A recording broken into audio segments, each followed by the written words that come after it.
Welcome to the Coffee Snobs podcast, where we just really love good coffee. So grab your cup of coffee and join us each episode as we explore any and everything coffee related. From pour-overs to lattes to the coffee experience. We explore it all because life is too short to drink bad coffee. Here we go.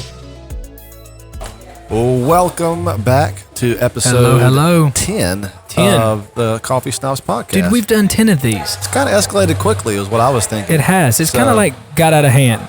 Well, it's got a long way to go. It does. Episode 10 in part of our series, How to Know What You Don't Know. And if I'm being honest, I don't know what we're talking about Today's right gonna now. be good. So, Aaron, lay it on me, bud. So today's episode is, we know it's going to be for a select listening group, but it's going to be on... We're really trying to alienate our two listeners that are consistent. Exactly. It's going to be about home espresso machines.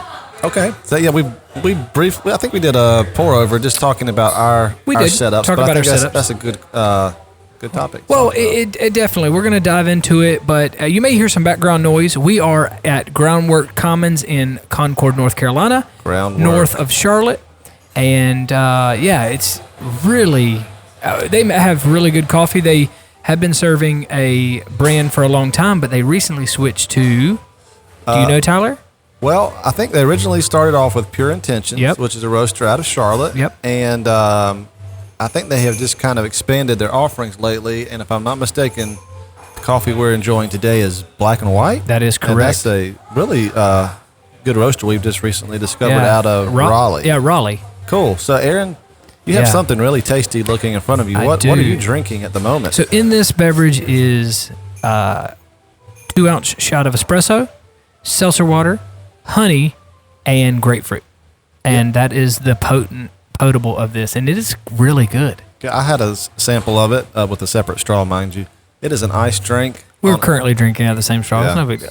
But it's not recyclable. It's still plastic. It's still plastic. No, it's hot outside today, but that is really good. A very refreshing drink, and something that I don't think we've even really discussed on any previous episodes. So, well, when I go into shops, I like to try.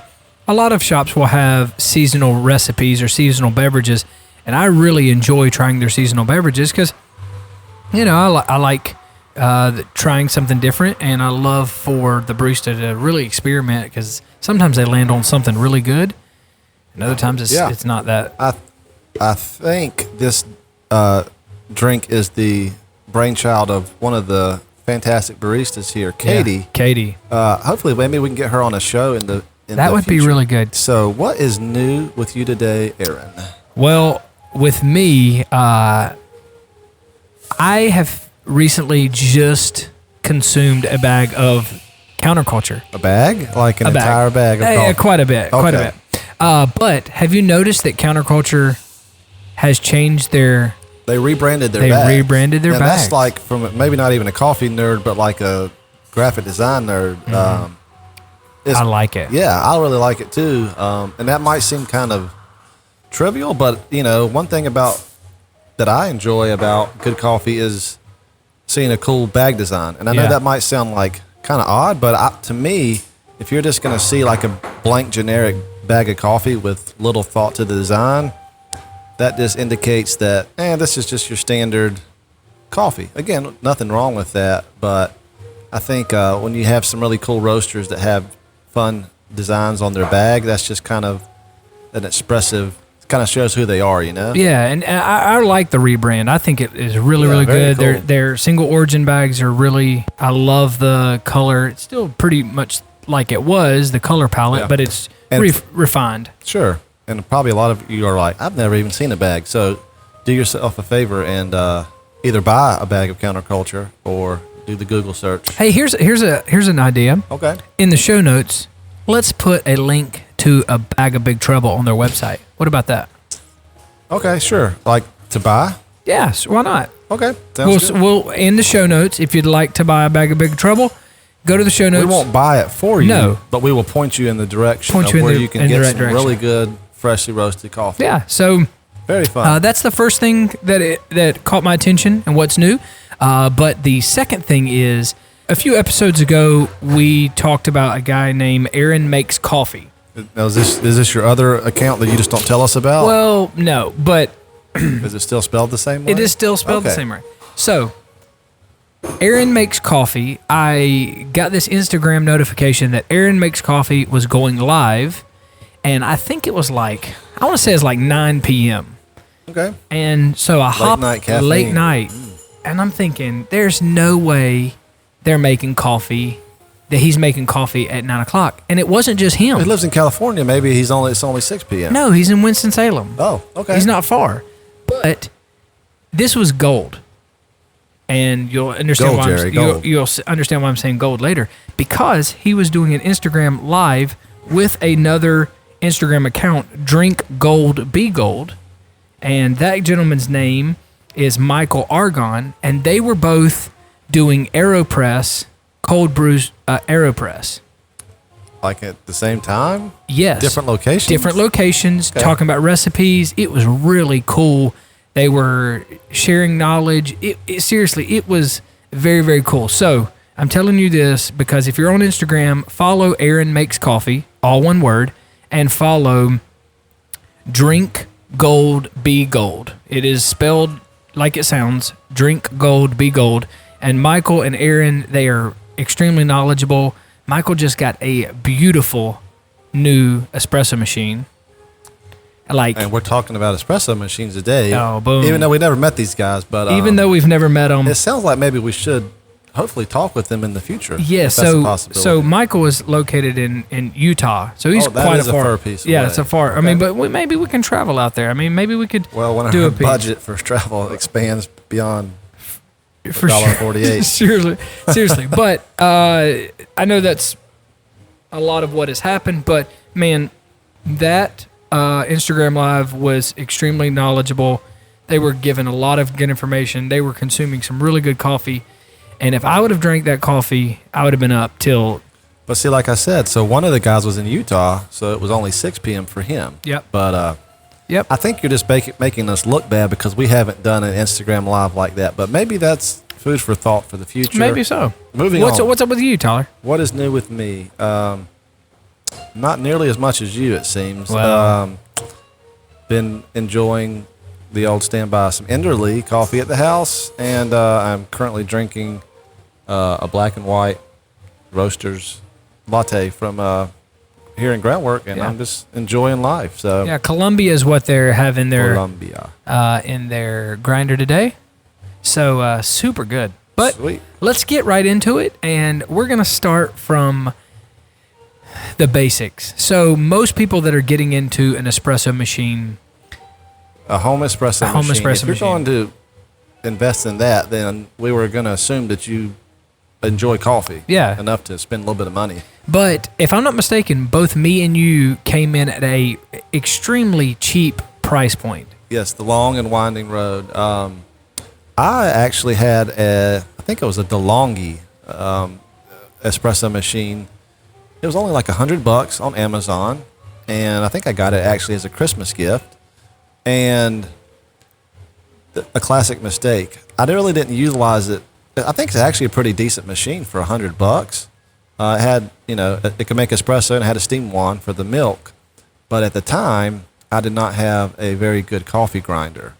So I did not really use it that much because I couldn't get my coffee ground fine enough to truly make a decent espresso. So what Yeah. about you? What did you start with, Well, Aaron? I started with a Bobo machine as well. Like I don't even remember. I think it was a Mr. Coffee actually. Like they made They make an espresso? They made an espresso machine, and I mean it was super like ratchet.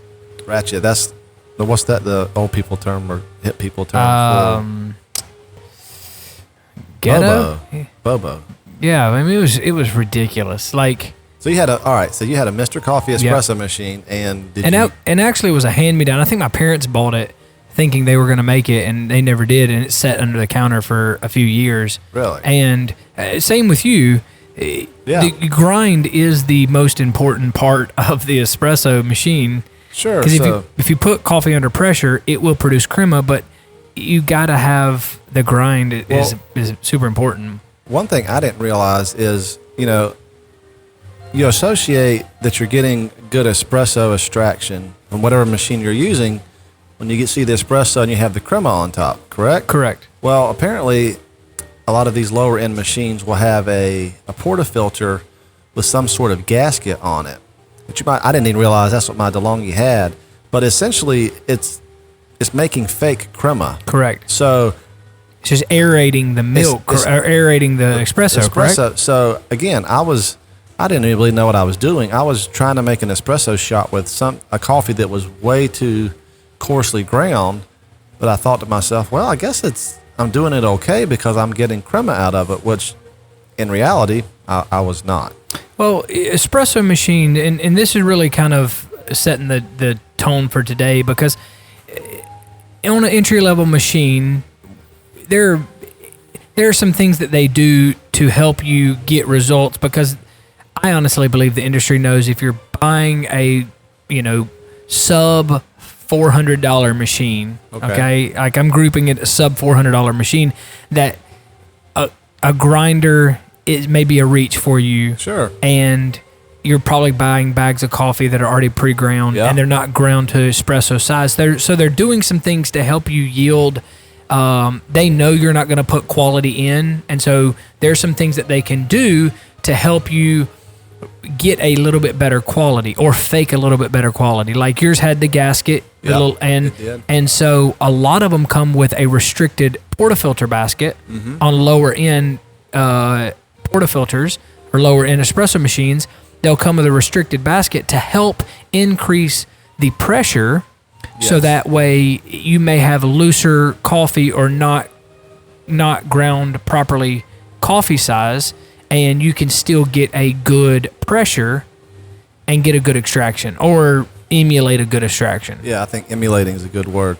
But again, not to be too far of a reach, I play guitar. I played guitar a long time, and over the years I've learned a lot and acquired some good equipment. But I think the easiest analogy is like Fender. Probably everybody's heard of Fender guitars or like a Fender Stratocaster. Like that's what Jimi Hendrix played. Well, those can range from $400 to like multiple $1,000s. Right. But Fender has a line of guitars called Squire, and if you just glance at it, it looks it's a Stratocaster. It's the same shape, but they use cheaper components, and that's an entry-level guitar. I mean, you can buy one for like $100, $150, and if you just glance at it, you're like, oh, this is, but you play that beside a nicer $1,000 Fender, and there's just no comparison. And that also goes to the same way, like you put a guitar in my hand, and you put a guitar in Tyler's hand. Honestly, a $10,000 guitar and a $100 guitar, I'm not going to be able to tell a difference. Absolutely. And so that's with an espresso machine. That goes to we did the cheap Bobo at the beginning, and then now we're here. Yes. Started at the bottom. Starting at the bottom. Now our whole team's here, correct? And so now we buy a little higher end. We move to the Breville. Yeah. Very good. And then, so I would even equate that right now. I mean, I would love a La Marzica machine for my home. Those things are like $4,000 or $5,000. Right. I will, unless I hit the lottery, would never, ever, ever have one of those in my house. And I could have a $5,000 machine, and if I don't know how to properly use it or have the knowledge of, the grinds and drip time and all that stuff, it's not going to necessarily yield that much better of a cup. Right. So we started at the bottom. Now we here. Yeah, exactly. So what was you had a cheapo. So what was your next espresso machine? If you remember, I had that Starbucks. Starbucks made or labeled a machine there for a season, and I got one of those. A Starbucks espresso machine. They actually, I don't know if they still sell or they sold those at Starbucks locations. And your knee-jerk reaction is like, okay, this is a Starbucks machine, so it must be pretty good, right? And I mean, it was a little bit better, but it was still like consumer consumer grade. I mean, seriously, you really had to dial in. You really had to dial in your grinds and do it perfectly to get a good extraction. And I'm guessing at the time you didn't really have a good no, grinder dude, either. no, not at so all. what kind of coffee were you using in that Starbucks machine? Bro, I was just getting ground coffee at the grocery store. Okay. So I would get, it's a Starbucks espresso machine, so you put Starbucks in it, beans, right? Of course. And one of the things that I hope you're understanding and picking up in our talk, these machines can range in price, but it's honestly as important of the bean and the grind that you're putting in as it is the machine. Oh, absolutely. Because I think right now with the knowledge that we have, we could go down to a lower end machine, get a half a bag of coffee, and dial in that machine after 2 or 3 or 4 pulls of it and really understand. And we could dial in the grinder. We know a little bit of science, and we'll get that on the end of how to dial in the grinder. But we could get a better result on a lower end machine having the knowledge that we have now. I think it's very difficult for someone with basic knowledge to buy a basic entry level machine and get good results because it's just going to take some time. They're going to have to understand that the grind is extremely important in these low end machines. So I started with that one. Then we moved to the Breville. Yes. So we talked about Breville also. I would kind of equate Breville to like maybe the Honda of espresso machine. Yeah. Like, it's a good, solid machine. Yep. I mean, it's not a luxury machine, but it definitely gets the job done. Yeah, and I think Beaver has branded themselves as a luxury machine. But once you get into it, you start to realize like they are just it's like dipping your toe in the lake. It gets you where you're going. Oh yeah, I mean like it's kind of the entry point to the drug. So Breville, they make a good machine, but I think their most basic espresso machine that comes with the frother and all that it probably retail prices $500 to $600. However, they're popular. It's like buying a used Honda. You know, if you look on eBay, perhaps Craigslist, you can find sometimes a good deal on a well-maintained used Breville machine. And I actually got mine for like $200, maybe off eBay. Yeah. And it's been great. Now, there are different levels of Breville machines and different levels. You have single boiler, you have an electric boiler. Yep. And dual boiler. Right. And you know, once you go to dual boiler, I mean, it can increase in price really quickly. So that's really the top we want to stop this conversation because we know that it can get out of hand right there. And most prosumer espresso machines, once you get to that level, you really need to invest in a good grinder. And that's both what we did. Yep, I think our grinder is better than our coffee machines. Yeah. But we just realized like we can dial in espresso machines, we can dial in pour overs, we can really, like we have a good grinder so we can hit all of our needs. Yes. And I guess what I'm trying to get across, maybe not very succinctly, is that don't assume because you buy an expensive machine that you're going to automatically start making better coffee. But we've put forth, enough time and research that I feel like I can make at least to me is good, a good espresso or at home using a machine, and you're not going to have to invest $500. I mean, again, I found a used machine that gets me good results for a couple $100. Yeah. So one of the things that I'll say a higher end commercial machine, like where the place I work, we have a commercial machine. Fancy. Yeah, it is That's really the reason fancy. He works there. It's really, no joke. Let's be honest, but I would say a commercial machine gives you more grace. So you're spending money on the margin and like on the room for error. And the reason why I say this is at Lock Dock, we have 2 grinders. And what kind of grinders? They're Breville digital dial-in grinders. And we have one set up to dispense about 18 grams of coffee into a portafilter. And we go through quite a bit of beans. I think this week alone, we went through, I think it was 9 pounds of coffee. £9. That sounds like it could get expensive. You guys need to. We have a hookup. We get with the roaster. We do. Okay. Sugar Creek, and they bring in 2 5-pound bags every 2 weeks. Why have we not talked with Sugar Creek yet? We're gonna. Is that in the works? It's working. Okay, it's working. He wasn't there. I wasn't there when he came, and so I know. But what I'll say is we go through quite a bit of coffee, and so we put a lot of different coffees. Okay. Through so you're not using 10 pounds of the exact same bean. We have one hop. We have one grinder that is just single grind. So we have different bags. So you could just put like 19 grams of beans in it and get, if you like counterculture, and we've got an Ethiopian bag from Sugar Creek in there. Okay. You could literally just grind it, put it in the portafilter, and do a single cup. Or if you wanted to do a siphon brew or a pour over or French press, we have a different hopper set up for that. Now, what I will say is, we have employees that come in and make espressos and make Americanas and make lattes all day long, and literally they have no coffee knowledge at all, but they're producing a good cup of coffee because we've dialed in the machine. We know, and like literally they just put their portafilter under it. It grinds in. They pack it. We have one of the nice pre-pressured packs that will actually like tamp it properly, and they put it in the portafilter. They put it in the the head, and hit the button, and business, dude. And so they're making really, really good cups of coffee on this machine. And I think getting a high-end machine gives you a little bit of grace. So in this example, correct me if I'm wrong, you've got employees who with little to no knowledge of making an espresso. Yep. But they're using a commercial grade espresso machine. Yep. And a higher end grinder. Yep.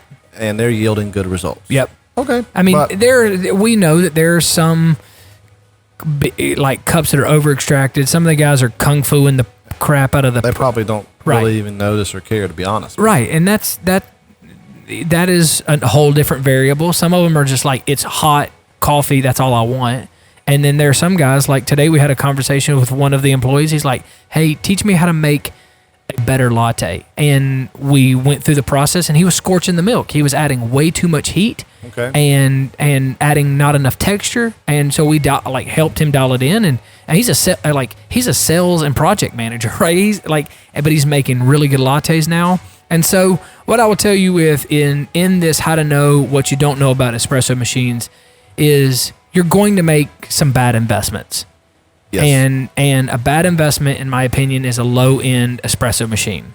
What I would say is save up some money, get a mid-tier home espresso machine. Go with Breville. Like, just honestly, like, sure. I mean, there's other ones, but there are other ones, at least me and you are most familiar with. And I mean, there are other ones, and they produce a good result. But to kind of wrap a bow on this episode of how to know what you don't know about espresso machines, if you're only got enough money for a low-end grinder or low-end espresso machine, I would say save your money and buy a grinder. Yes. Like, don't spend the money on a Bobo espresso machine. Buy a good grinder. That's the place where to start. Don't buy a cheap. That sounds. It might seem counterintuitive. You would like, well, why wouldn't I spend more money on my espresso machine than my grinder? But in actuality, you're going to need a good grinder, and that might limp you along with a potentially lower end espresso machine. Correct. This whole episode has been bass-ackwards. Like, we've been teaching you That's a technical term. We've been teaching you about espresso machines, and then at the end, when we give our seal, we tell you don't buy an espresso machine, buy a grinder. But honestly, I mean, like, if you look at what we have done, me and you, like, you bought a hand grinder, realizing the hand grinder sucked. No, it didn't suck. It was just a lot of labor in it. A lot more labor than I thought. I bought a hand grinder and hooked it to a drill. You remember that? Oh, that's how, yeah. Okay. I mean, that's ratchet. That's the technical term for that. But, I mean, we understood, like, where we're at right now. The grinder is probably one of the most important things of getting a good cup of coffee through any pour over, French press, espresso machine. The grinder is the backbone of it. Yes, I would agree. And again, we don't want to pigeonhole Breville so much, but you can get one of their, not professional, but a really good grinder for roughly $200. And yeah, that might seem like a lot, but that's a grinder that you can easily adjust from espresso to pour over, French press, etc. On the other hand, for instance, I have a little bit cheaper grinder at my house that I use solely for morning pour overs because it does a decent job. It's just not as easy to dial in. So I got my grind setting on a good, consistent pour over setting, and that's the only thing I use for pour overs. And the Breville grinder is going to be much more versatile. Yep. So, yeah, I mean that is you're definitely correct, and I think I only have one single grinder. I keep my Breville grinder empty, and I only add the beans that I'm grinding for the morning in it.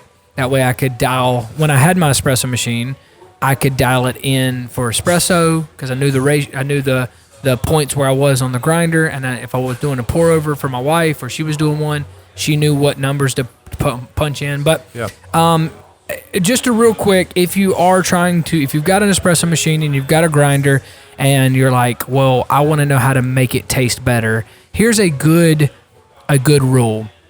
If your espresso pour is bitter, make your grinds bigger. If your espresso is sour, make your grinds smaller. Now, if you don't know the difference between sour and bitter, research it up. So that's a good takeaway, but perhaps you've been listening to us ramble on for a little bit and you're like, well, I enjoy this, but maybe I'm not even quite sure I want to invest in all that. Well, you know what? As long as you have good coffee, go to a good coffee shop and drink good coffee. I mean, when I want a really, really good latte, I go to a coffee shop. Same here. So again, I have a good setup for me at my house, and I make what I consider great lattes, good other, pour overs, etc. But at the same time, I'm still going to visit nice coffee shops. One, just to support local businesses.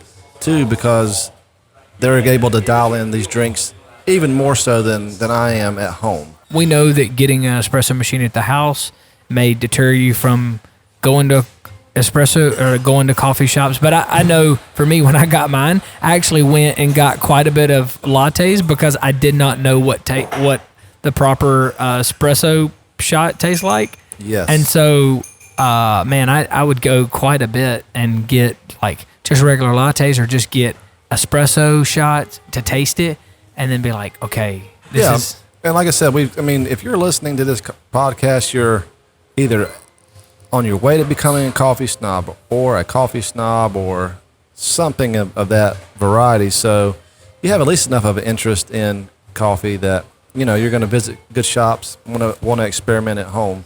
I mean, I know this has been a longer episode, and I know, like, you listen on the end and you're like, wait a minute.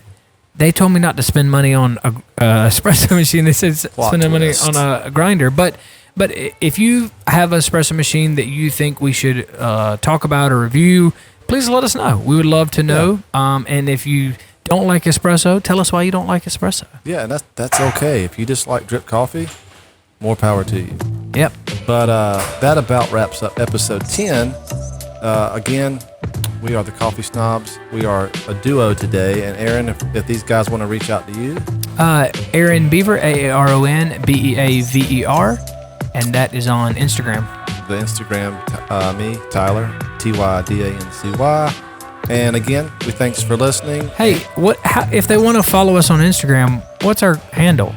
Oh, excuse me. On Instagram, we are Coffee Snobs Podcast. And we are actually also on the Twitter.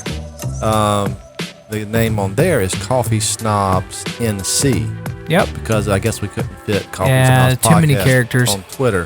But again, thank you guys for listening. If you have enjoyed this, please take 30 seconds, rate and review this on iTunes. That helps us just really spread the word. 5 stars. You can give us, 5 stars. I was going to say like 2, but no. No, please, just 5. Even if you want to bash us, just give 5 stars. Yeah, we're okay if you bash us. We can take some critiques. Yep, just give 5 stars. For episode 10, signing off. We will see you guys again shortly. Adios.